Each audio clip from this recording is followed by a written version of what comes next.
All right, welcome to this edition of the Native News Update. I'm your host for today's program, Paul Demain. Many of the stories read here can also be found at our website at indiancountrynews.com.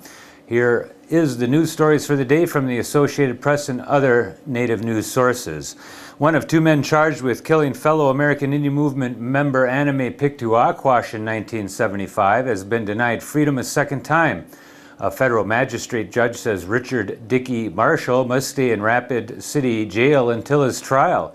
He and John Graham pled not guilty to charges they committed or aided and abetted the murder of Aquash near Wombly on the Pine Ridge Reservation in December of 1975. Their trial was scheduled for last month, but the judge threw out one of the key counts and prosecutors appealed, so the trial was delayed until that ruling is returned. The prosecution claims that Dick Marshall provided the gun John Graham used to kill Aquash. Judge Veronica Duffy first denied Marshall's request for release in April and rejected his motion for reconsideration last week. A group of descendants of former slaves once owned by Cherokee Indians last week protested an honor given to Cherokee Nation Principal Chief Chad Smith.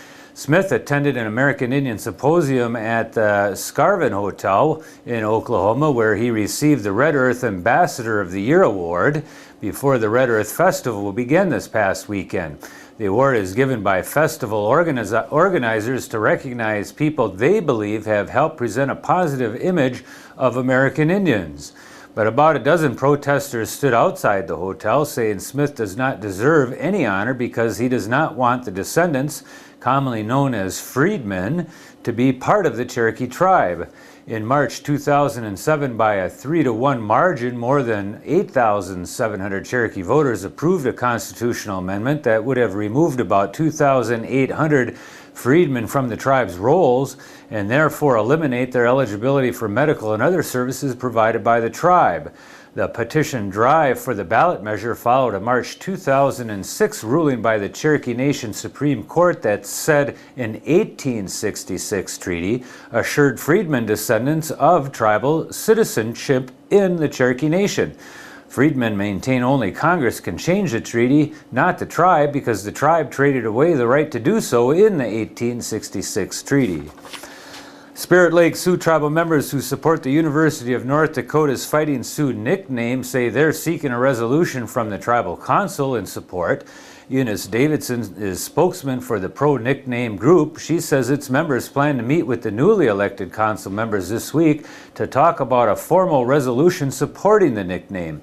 A tribal vote in April gave strong support to the nickname, but UND plans to retire it unless the Standing Rock Sioux tribe also supports it. Standing Rock tribal members have been among the opposition leaders. The State Board of Higher Education voted during May to do away with the nickname unless it gets a 30-year agreement from the state's Sioux tribes by October 1st. Nearly 50 years after its wrongful termination by the federal government in 1959, tribal members of the Wilton Rancheria in California have settled a lawsuit against the federal government that restores the tribe to federal recognition. Upon publication of the tribe's recognition in the Federal Register, their federal recognition status will become official. The settlement agreement calls for the Miwok Indian community of the Wilton Rancheria and Wilton Miwok Rancheria, the two groups of Wilton tribal members that sued the federal government for wrongful termination, to organize the tribal government as the Wilton Rancheria, the tribe's new formal name. The Wilton Rancheria was one of 42 California tribes that were wrongfully terminated in the 1950s and 1960s under a federal statute known as the California Rancheria Act of 1958. Wind turbines could be a clean, cost-effective way of powering tribal casinos, medical clinics, and even tribal administrative projects, speakers said at an American Indian symposium. Tribal leaders addressed renewable energy sources and issues and other topics last week at a sovereignty symposium in Oklahoma City. Tribal jobs could be created through the manufacture of component parts for wind turbines, said James McAlpine, an Osage tribal member who is president of Chermac Energy Corporation. Several speakers said that the potential rewards were great enough that tribes should at least consider getting involved with wind power, perhaps starting in a small way. Don't be afraid to think small projects, said Edmund attorney Ken Belmard, a member of the Kaw Nation. By installing small wind turbines next to casinos, tribes might be able to save anywhere from $30,000 to $60,000 of electricity use a month, he said. Alaska Women's Environmental Network presents Women's Leaders in Environmental Brown Bag Speaker Series with Alaskan Community Action on Toxics by Shauna Larson Carmen. That's coming up on Wednesday, June 24th from noon until 1 p.m. at the Snow Goose Restaurant, floor 2.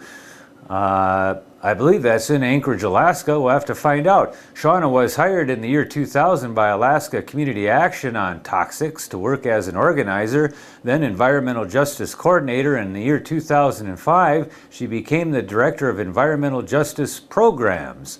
She works with the executive director to set direction of all of the ACAT's projects.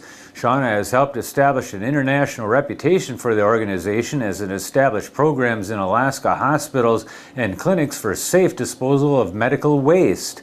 She currently serves on the board of directors for the Pesticide Action Network of North America in San Francisco and on the steering committee for the Western Mining Action Network in Billings, Montana.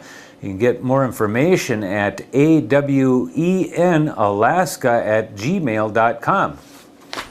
Native folk singer-songwriter Ajiak Dungi will be donating half of the proceeds from all CD sales to the Akwesasne Freedom School, which without funding could result in the Mohawk language and cultural diminishing completely in their community. Proceeds from the CD sales will help pay teachers and make necessary repairs to the school. The school was funded in 1979 by Mohawk parents who were concerned about their language and culture and its slow demise. The school is a Mohawk immersion school for grades pre-kindergarten through 6 and a transition school for grades 7 and 8, which combines solid academics with a strong foundation in the Mohawk culture.